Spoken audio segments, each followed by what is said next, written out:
good to see everyone out this morning. We're thankful that you're here. We know it's been kind of a little rough weather. It's pretty. I've got a cousin in Florida, and she thinks this is the greatest thing that there was. And I thought, well, I would too if I was in Florida looking at it, you know. But it is pretty, and to see the snow and the bright sunshine, and we do enjoy this. A little quick snow. I want to continue to remember Betty Conley. I think she's going to be released, Janice said, today, and she'll probably be going to her son's house. So want to continue to remember her in our prayers. She's still having a tough way to go, and did they say about her treatments, Janice? Will she continue? Okay, didn't have any information about the treatments, so want to continue to remember Betty. Want to continue to remember Mike Ambergy. Mike did come home yesterday also. He got home, I think, around 6 yesterday afternoon, and as far as I know, Cicely's doing pretty fair weak, I think. He's just, the flu alone will get you down and weak, and then when the stroke is just really hard.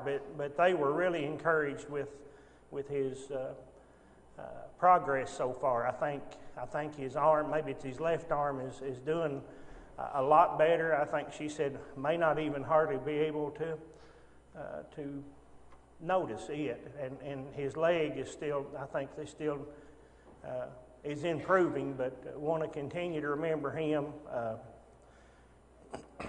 Vicky said the doctors told him he'd probably be back out feeding in 3 or 4 days, and Vicky didn't think that. So I think there might be he might not get out hardly that quick, but that's the doctors seem to be really encouraged with his progress. So that's good news. Are there others this morning that we need to mention? Margaret Smallwood, I will mention her.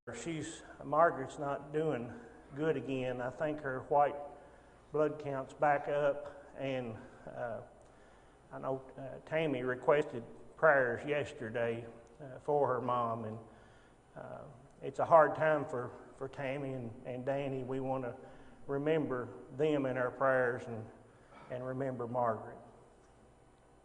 Others this morning?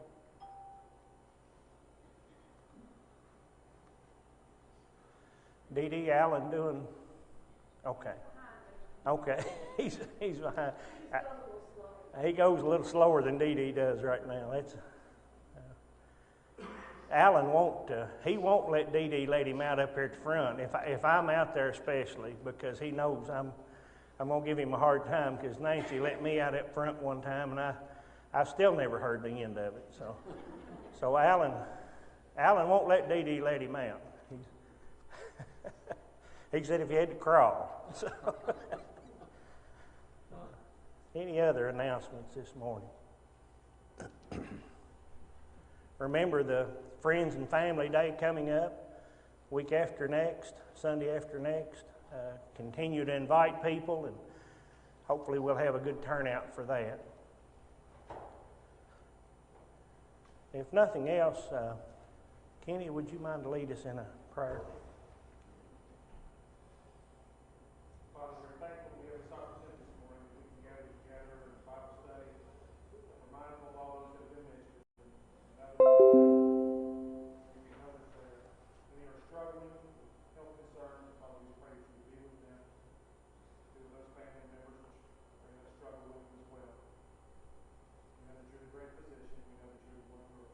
Capable of healing, but also that holds the balance of life.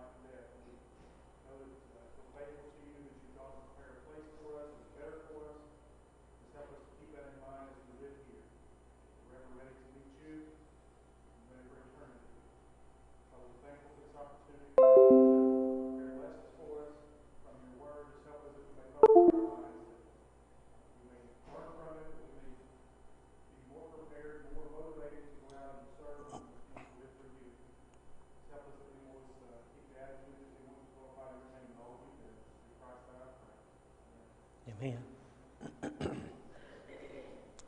We'll continue to talk about this morning courage. I don't know that we'll get into the discouragement part, but I studied it maybe a little too long. Nancy asked me, she said, is that getting you down? And I said, well, maybe. But I think we all go through discouraging times in our life, and I think it's important that we study this to understand, if not for us, what others go through with discouragement. This morning, though, we're going to be talking about courage, and I've resigned to the fact, Kenny, that I won't get done, so we may do half not next quarter. Tom's he's given me a reprieve on that, so, we probably won't finish, but we want to move things along to where hopefully we don't discourage anybody by going so slow. Last week we got down to where we're talking about partners, and courage alone is insufficient for successful living. Courage does not guarantee a proper belief system. We can have all the courage in the world and do things, but that don't guarantee that we have a proper belief system. A person can have courage with convictions and still be wrong. We can do that. I mean, that's something that can happen to us. When biblical values are understood and accepted, courage will support them in action. Just a few, and I didn't write the verses down on these as far as where they're at, but we all know these men and the courage and the fortitude that they showed in their life. But courage enabled Abraham to heed God's call and move his family. And I think we think about this, but I don't know if we really think about it in what Abraham really done, in the fact that he was there in Ur. He knew everybody there. He probably had a house. He lived there with the people he knew. I'm sure he was comfortable. He wasn't in. Maybe it didn't take as much courage to live there where he was at, as it would in other places. But God told him to pick up and go to a strange land. So he went to a strange land and lived in tents. Lived in a tent. Picked up his family and left where he grew up. It'd be like me leaving probably Mount Sterling. Only Abraham was very rich, and he had to take a lot of things with him, didn't he? But how much courage did that take, you think? Jerry's moved quite a bit. Danny's moved some. Takes a lot of faith. You just got to be ignorant.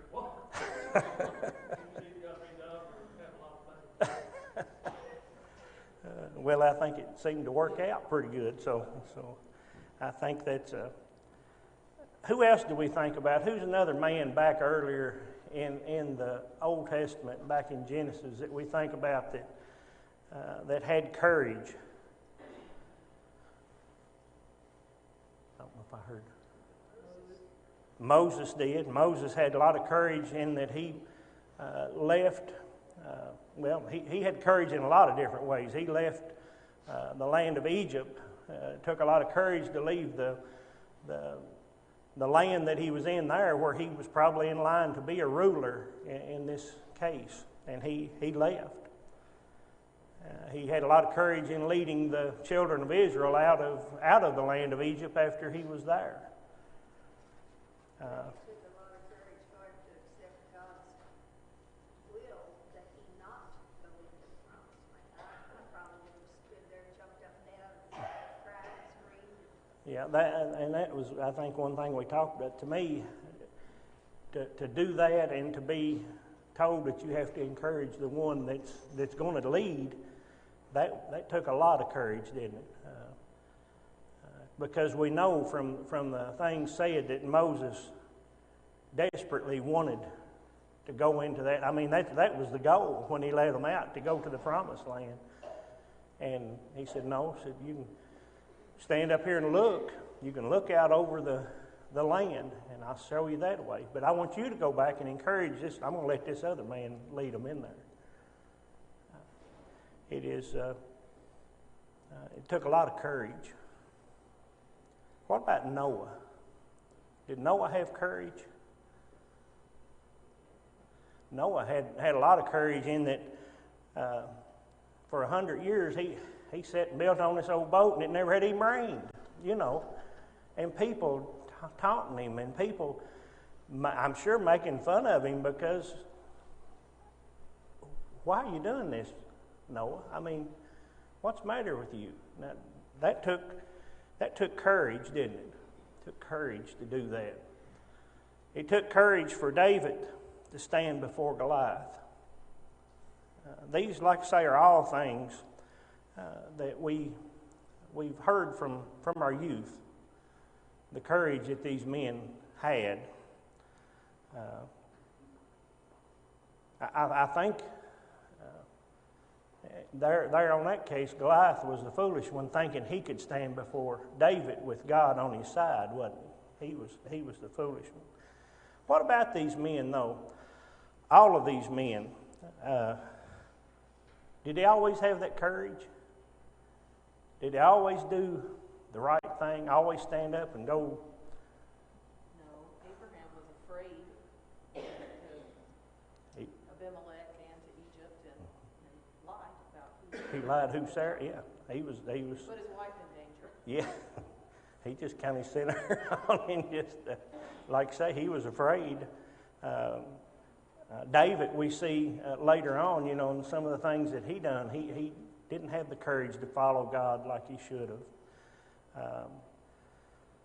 Noah, as soon as he got off the ark, he kind of failed, didn't he? So let's always remember that we're not going to probably always, every time, have the courage to do the right thing. We talked about last time about Judas and how he, and I think that's right. I don't want to mess up here and get ahead of myself, but about Judas, how he had the opportunity. He could have done the right thing. He could have been forgiven for what he done as far as Jesus, as far as turning Jesus in and giving Jesus up for this silver. But he didn't have the courage, did he? Didn't have the courage. To know better than one does, it often indicates a lack of courage needed to follow through with our convictions. We've got several examples of that too. A lack of courage to follow through with what we know is right. What about Aaron? What did he do? He was afraid because the people wanted God. One of them. Made him an idol. He made him an idol, didn't he? I mean, he lacked the courage to stand up to the people and say, no, this is not your God. Not the God that led you out of Egypt. What about Pilate? Did he lack courage? What did Pilate do? He knew that Jesus was innocent, but he didn't stand up for it. He knew he was innocent, didn't he? I mean, there was no doubt in Pilate's mind that he was innocent, but he didn't stand up for what he knew was right. The ultimate example of courageous living would be Christ. He was always busy about his Father's will, about his Father's business. He refused to be detoured in what he done. He always had that goal in mind. He stayed focused. Not even death threats could alter his course. Not even death altered his course. He stayed strictly on that road. Those who were closest to Jesus, the apostles, they had different results, didn't they, in their courageous living. And that's why I think it's important for us to talk about this, because we can see some of these people that was even closest to Jesus. We have Peter. What about Peter? Was he courageous? He was very courageous sometimes, wasn't he? And sometimes he wasn't. Peter, remember Peter, when the storm was raging and Christ was walking out and the waves start, and he was walking. Peter was on the water, wasn't he? He had courage. He was courageous. But then he looked around and seen these waves and seen this ominous sea that he was trying to walk on. Got to thinking, didn't he? Didn't keep his eyes on the Lord. Wasn't as courageous as he thought he was when he stepped out. I'm sure he was wondering, why did I do this? Should have just stayed in the boat with the rest of them. But Peter, we see that. We also see Peter at another time when we remember the sheep that was let down and had all the different animals, and he told him to arise, kill, and eat. And he knew that this was a sign that the Gentiles were on the same level as them. The gospel was going to go to them. The gospel was going to be for the Gentiles also. And Peter was courageous. He went forth and he taught the Gentiles. He even told those in Jerusalem what he had seen, what he had talked about, and how he had talked to those. But then, what happened a little later? Peter was at a meal with others, and he seen these Jewish leaders come in, and he said, "I get away from these people. I'm going to go back over here with my colleagues. I'm going to go back over here with the Jews and be with my people."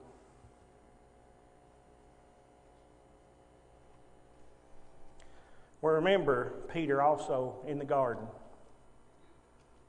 Peter was courageous. All these people come, and he takes the sword and cuts the ear off the high priest's servants. And he was courageous. I'll fight for it. I'll die for it. I think at that point Peter would have died for him. But then when Christ put it back and told him to put his sword up, and then they took him away, he denied Christ 3 times, didn't he? 3 times after he said he would die for him. Does that remind us of anybody? And like Peter, when you do that, you're always disgusted with yourself afterward. When you have a lapse in your courage Yes. or your faith, you're always disgusted with yourself and wish you hadn't done it, but you had. Yeah. And so you just have to start there and fix it the best you can. And every time he did, he went out and wept bitterly, and then he quit, apparently, John 21, he quit preaching, went back to fishing. Yeah. And but then by the time you get over to Acts 4, he's praying for Moses, and he's standing before the Sanhedrin council. He's come back, but every time it would just discourage him and disgust him with himself. Yeah. But then he would overcome it and come back. So that's a good lesson for us. I think it's a very good lesson for us, and it allows us to say, hey, Peter, being the strong man, the apostle that he was, he has faults, and he can become discouraged, and he can not be able to stand sometimes. So what does that say for me? There's going to be times probably that there's not no probably. There's going to be times that Mike's not going to be as strong as he should be. I think a lot of these lessons, and I said before, but it starts here with me. I think a lot of these lessons start with me, and it's a good lesson for me to understand that when I fail and come short, there is a way back. Peter wept bitterly. We don't He hear was sorry. We don't hear a confession of it. We see it though. We see it. That's right. And then he didn't depend on himself to pull himself up by the bootstraps. He leaned on the grace of Jesus. Jesus Yep. was expressing great grace to him when he said to him, "Go feed my sheep. Do you love me? Go Yep. feed my sheep. Go feed my sheep. Go feed my sheep." He was always there, wasn't he? Peter leaned on the grace of Jesus, not on his own strength. Yeah. To And I think that was part of Judas's. Right. Judas's part, it's just like, I've done this, and there's no way, I'm not worthy. I'm not worthy. And he's not worthy. I mean, none of us are worthy, but if we understand Christ and his sacrifice for us, we'll be like Peter more. We'll be like David. So many times, David, I look back and see in the Psalms especially, you read David, and he's just like, Lord, it's you. You've got to help me. You're the only help. You're the only hope I've got in this world. You are the hope, not me. I can't do it within myself. David knew that he couldn't slay the giant Goliath within himself, but he knew with God's help he could. Any comments? It's very easy to be courageous when we're with like-minded people. But when we leave this group right here today, and we're out in the world, and we're with a group, and we're talking, and they're talking about their beliefs and things, and it's totally contrary to what we believe, then how courageous are we to stand up and take a stand? Yeah. That's not easy. That's a hard part. It is. So that's a test of our courage. And no matter how strong, I think at times we think we are, it seems like at certain times we just are weaker, and we just don't stand like we should stand. We just don't have the courage that we should have. And I think that, and this is another point, self-satisfaction is an enemy of courage. When we take it within ourselves, we think it comes from ourselves. That's an enemy to our courage, because we can't do it. We don't have it within us to do what Christ has told us to do, what God has told us to do. Takes courage to own up to our mistakes and then try to correct them. Yes. A lot of times we want to make excuse, don't we, instead of owning up and then correcting. And I think that's another thing where Peter, he like say he didn't actually just say I've done wrong, Lord, please forgive me. But we see through his actions that he knew that he had done wrong. Courage is the heart and soul of encouragement. When it's activated, it enables ordinary people to uphold their convictions and accomplish their dreams and goals. There's so many things that we couldn't do. If you'd told me several years ago, you can stand up in front of when I was in high school, you can stand up in front of somebody and talk, no matter how weak I am at the talking end of it. But I just said, you're crazy. I lock up. I go, I can't do it, and I do sometimes. But you keep on trying. You try. And that's the thing, I think, with Christ. We must keep on trying. We can't quit. When overcoming a bad attitude and mistaken beliefs and negative expectations, we can begin to live courageously. Sometimes we just think there's no way. But when we overcome these and know that through Christ's help we can do this, then we can do it. We can do it. I'd like to do something now, and I haven't done it, but we're going to go through some questions here, and I do have a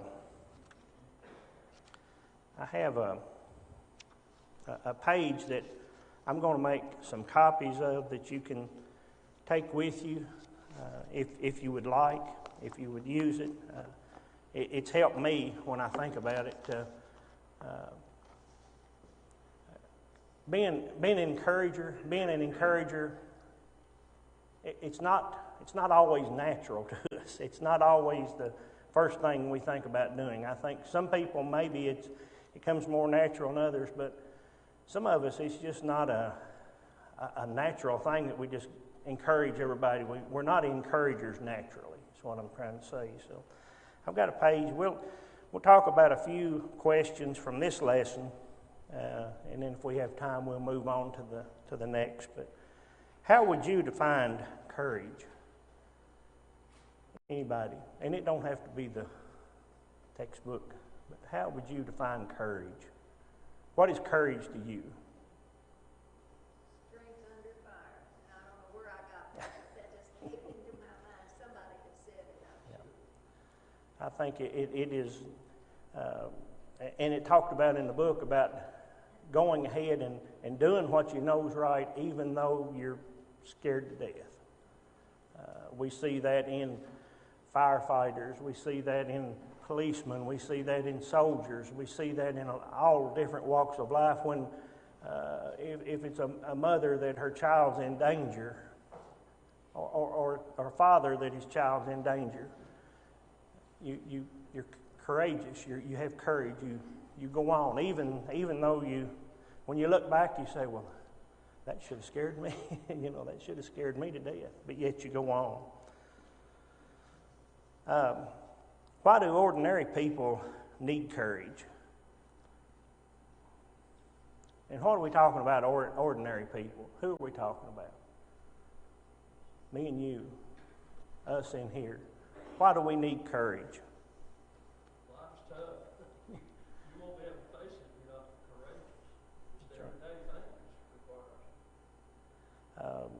Pressure, you're under pressure, stress, how to deal with those things, all that takes care of. And continue to shine your Christian light at the same time. Yes. If we're courage and doing it the right way, no matter what parents, you've got to have courage to be a parent.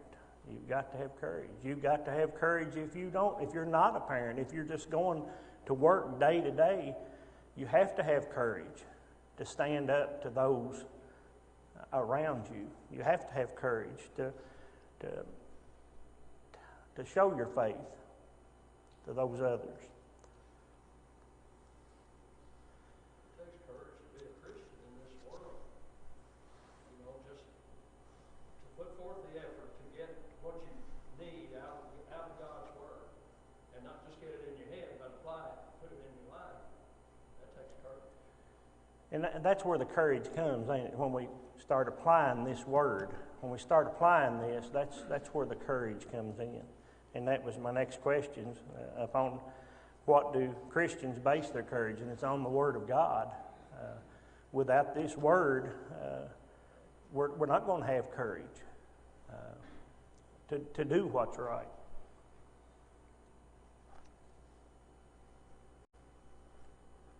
How are courage and fear a matter of focus? How are courage and fear a matter of focus?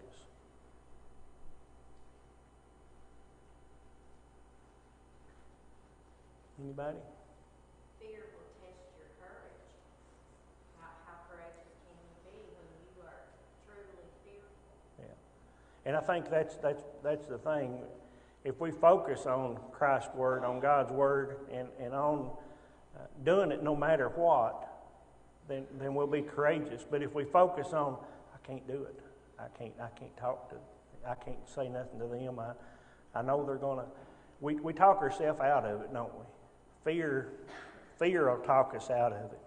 Pretty much what we see Peter walking on water, depending on where he was looking. Yeah. if he was looking at, yeah, He was looking at the source of courage that he could do it. But yeah, he, for a second glanced inside and fell. yeah. Lost that, didn't he? Lost that. And I think we're the same way. As long as we keep our eye on the goal, our eye on. Yeah.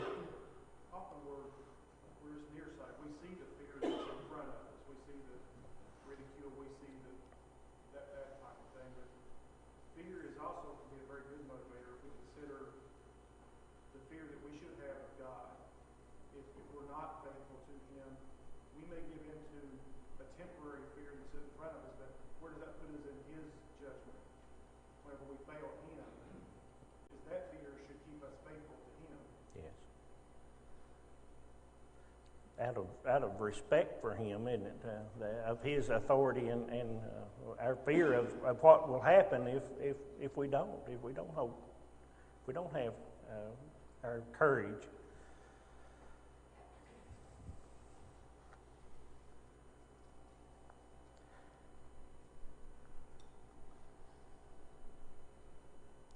How do Christians need the courage to be imperfect?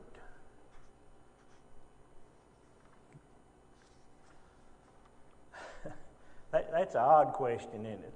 How do Christians need courage to be imperfect? Well, we can stay perfect if we lock the doors, we ought to stay in here. Yep. The imperfect part's when we get the challenges to go out and face the world. It's imperfect, and we're gonna have difficulties, aren't we? And we may slip, as Peter slipped, as Abraham slipped, as some of these. We're going to slip. We're going to fall backwards sometimes. Okay, appreciate the comments. Now this is a kind of a living like Barnabas scale here, and it's something that we need to look at. He's wanting us to look at it weekly as we study these lessons. Are we making improvements? And this tells us something we need to think about. What is something that encouraged you last week? And I don't expect answers because you all hadn't. If you got one, for sure throw it out. But something that encouraged you last week. I'll put one for me. Just something that encouraged me. And I need to do that more. But I went to the nursing home and seen some people that I would be very discouraged to have been in the nursing home as long as some of these people have, and still, when they see you, it's good to see you, and I'm doing great, and telling them they're still connected, they're encouraging. That encouraged me last week. Just going. I think maybe visits that we make, or if we see progress in one of our children, it encourages us. Who is someone that you encouraged last week? Did you encourage somebody? Or are we bringing them down? Are we? Who did we encourage in a good way? There again, we could say we've encouraged maybe our children, or somebody we worked with was having a hard time, and we've encouraged them and told them that God cares about them, and that there is a better way. There is a hope. Who did you encourage last week? To become more encouraging this week, I plan to what? What do you plan to do? To be an encourager as Barnabas was, as Christ was. This is something we have to plan for, because if we float through, I don't think naturally I'm just going to go out and encourage these people. I think we got to plan for this, don't we? We've got to make room in our lives For that, that's right. A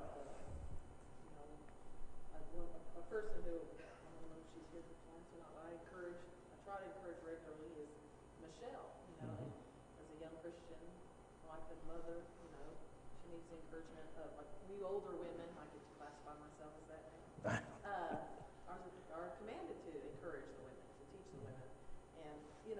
effort to do that. You have to get outside of your own schedule Yeah. and do that, or make people a part, that part of our lives, schedule it in. Yeah. Like you went to visit the nursing. Or we can plan. I mean, even just a call sometimes to say, hey, how are you doing? I know you've had a hard time. Is that, that's a way we can encourage. What do you plan to do this week? I think that's something we just have to plan for. We can't just wait and I might meet Dan someplace and encourage him. Dan, you're looking good. Appreciate the lesson, and that happens. But are we planning? Are we planning to be an encourager? Are we planning to help somebody along? In the past week, I became more or less discouraging in these areas. And we've talked about some of this, and we'll talk about these as we go along, but insensitivity. Have I been more or less in insensitivity? As far as critical, am I critical? Jerry, you could have done better than that. I mean, why? Why did you, am I critical? Am I sarcastic? Am I sarcastic to people? Have I been more or less sarcastic this week than I was last week? Am I negative? Am I a negative person? Do I always look at the dark side, or do I try to pick people up and help them to understand that there is a better way? More or less in these. Intimidation. Am I more or less? Have I been bossy? Am I bossy towards my spouse or towards co-workers? Am I overbearing? Am I overbearing to those that I work with? And as I see myself in some of these and some of the things I need to work on, and evidently some of you are all seeing yourselves in some of these because I see smiles and snickers here and there. But we need to work on these things to become more encouraging to other people. And if we're more encouraging, then we draw more people to Christ. Are we threatening? Do we threaten? If this don't straighten up, then I'm going to do this. Are we doing better? Are we more or less that way? How about ignoring? More or less.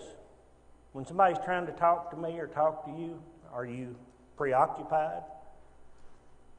Are you looking over here and not listening to them?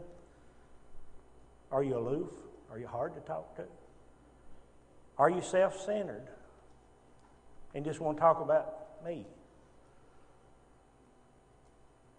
These are things that we need to work on to be more encouraging. Here's some more. On a scale of 1 to 10, my use of encouragement skills during the past week was as follows. My mind, on a scale of 1 to 10, 1 being the least, 10 being the most. Thinking good. Am I thinking pure? Am I thinking positive thoughts? My eyes. Am I perceiving good in every situation? Trying to perceive something good there. There's something, and I've heard that said, and I think it's true. Most people, sometimes I have a hard time seeing the good in everybody, but they say there's good in every people. I mean, one thing good is they all have a soul that we need to be trying to win to Christ. But are we trying to perceive good? Our ears. Are we actively and enthusiastically listening? Are we trying to find a way out to get away? My lips. Am I verbally communicating respect and confidence? My hands. Sensing and acting on opportunities to do good. Am I looking for opportunities to do good? Or am I steering away from those? all these things that we've talked about is not anything that Christians don't need to be doing daily, but we have to work on these things. We have to work on them daily. Have to strive to do them. And then the last one is, I began each day asking God to help me become a more encouraging person. And we can apply this wherever we want to. Am I being a more encouraging person to Nancy? Am I being a more encouraging person to my children? Am I being a more encouraging person to the congregation here? To those that I work with, am I being more encouraging? Do I listen to them when they talk? These are things that we have to strive to do. Something that's probably not going to come just naturally. Any comments?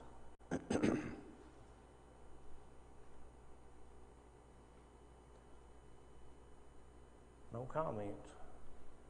So y'all think this is not something we need to do or something we need to do? Where would any of us be without encouragement? Yeah, So it's a very valuable thing. it is. If somebody hadn't encouraged me to come and to be a part, would I be? Without encouragement to have got up and taught a class, would I have taught it?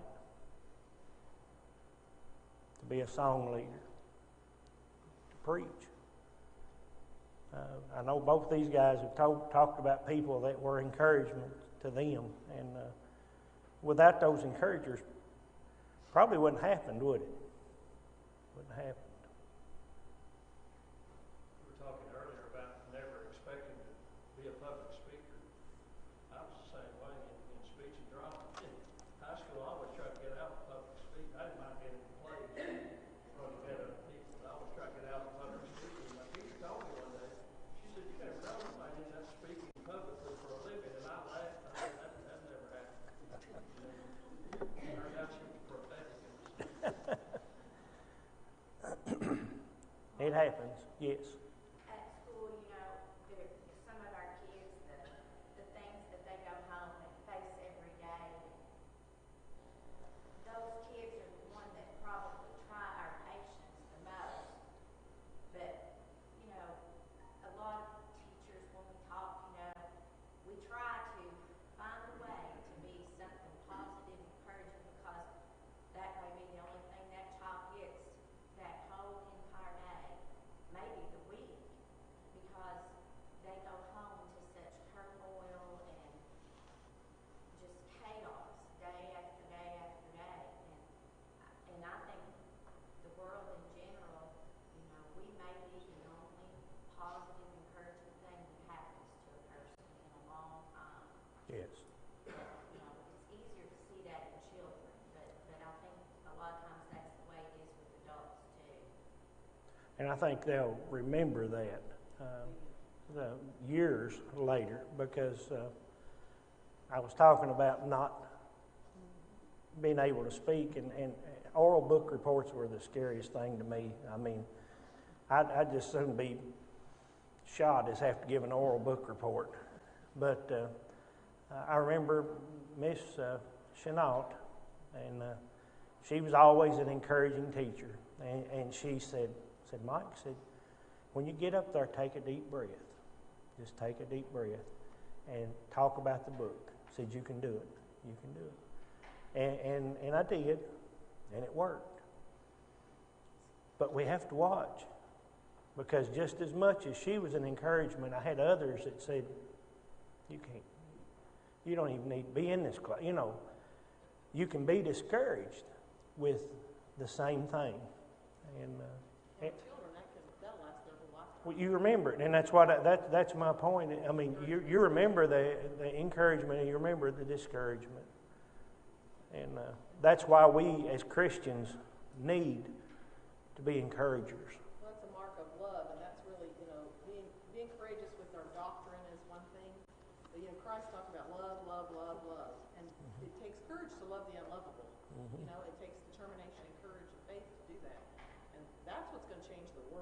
us loving this wicked, sinful world. And to love them, we have to have courage, don't we, a lot of times. Any other comments? One of the best speakers that I ever heard, he said he got in and got up to speak. He looked down at his page and his notes, and there wasn't anything on the page. He passed out. And he said, they got him too and everything, and he heard every word that they was talking about and everything, but he wasn't about to let them know it. So he went back to the motel room, and he stood back, he had a little time to think. He said, if I don't go back and do this, I'll never do it again. Yeah. And he went back and made his speech, and he was one of the best speakers I ever heard. So I took courage. It took courage. It does. Courage is very important in it. And people notice that. Like you noticed him, you notice that courage. Anything else?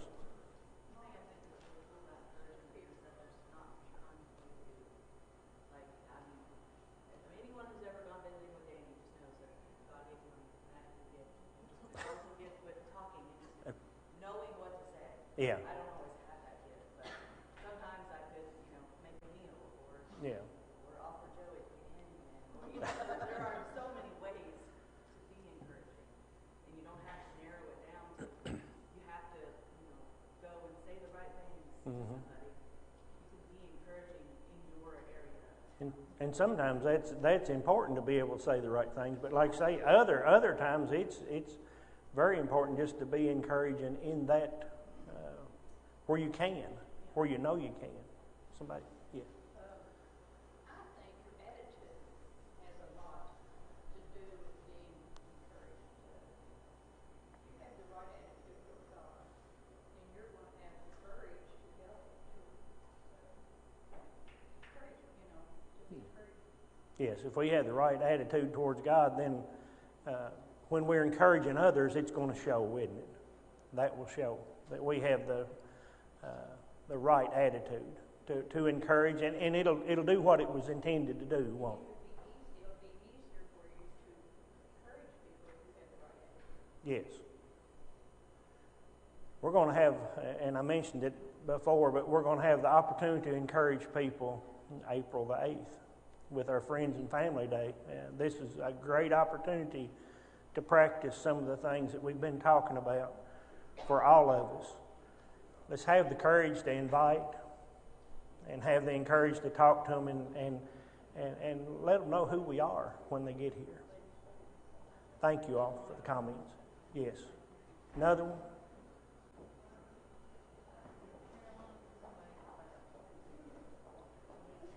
Somebody else have Caroline? I was thinking it's a lot of courage for certain kids to come to school, like my kids that are in my room, the ones that are I think it takes a lot of courage for them just to come to school every day, because I think some of them are scared of what other kids will think about them, or if they interact, how they're going to interact with them. Yes. But they surprise me every day, and they encourage me every day, because they're not scared at all to interact with other kids. And usually the kids that interact with them, like, they love them and they're nice to them, and that's always encouraging, because some kids aren't like that. We never know, do we, until we do it, until we strive to do it. Thank you all.